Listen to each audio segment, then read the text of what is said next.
I first heard about National Memory Master when my daughter Evelyn was in foundations, and it just sounded exciting. It sounded like a fun challenge, and she loves challenges.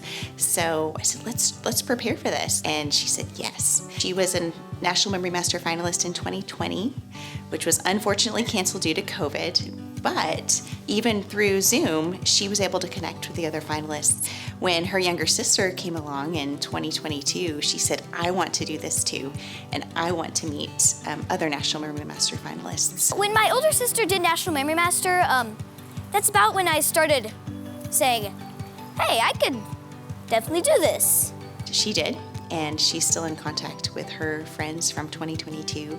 And even watching them do all the preparation and all of the work, Ewan says, I want to do this too. Work hard, hard, hard. It's been beautiful to watch the Lord work in my children. The discipline, the growth, the self-control to set a hard goal, to be excited about that goal, and to stay disciplined over the weeks.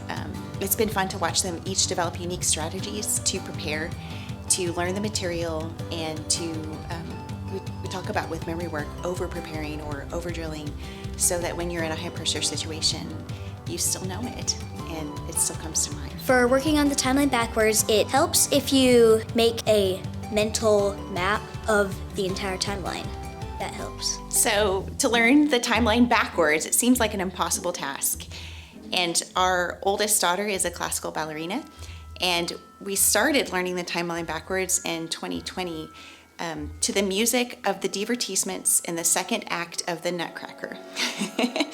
And so each child added to that. So my second daughter, she continued at first learning them to the music of the Nutcracker, but she also added the timeline cards, and she put them in order according to the arrangement of the music, and then she practiced putting them in order backwards and forwards and timing herself. So definitely the timeline cards were a beautiful asset for her. And then Ewan took both of those strategies, and he had the timeline cards out so he could have a visual map of the timeline, and he could see that in his head to be able to do all of the crazy things they asked him to do, to skip count forwards or backwards, but having that visual representation. But it all started with the Nutcracker.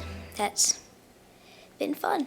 So when we found out that Ewan was a National Memory Master finalist, we were actually at a speech competition for his older sister. His older sister got to be there on the call and find out, and that was a pretty special moment, and it was pretty special to tell his other sister as well, and that just something that all three of them could share and understand and really rejoice in together. And I know his sisters are rejoicing with him in this. They're sharing it too. They're a part of it, for sure. Encourage your child to become a memory master. It may seem daunting or overwhelming, but it's worth it. It encourages your children that they can do hard things.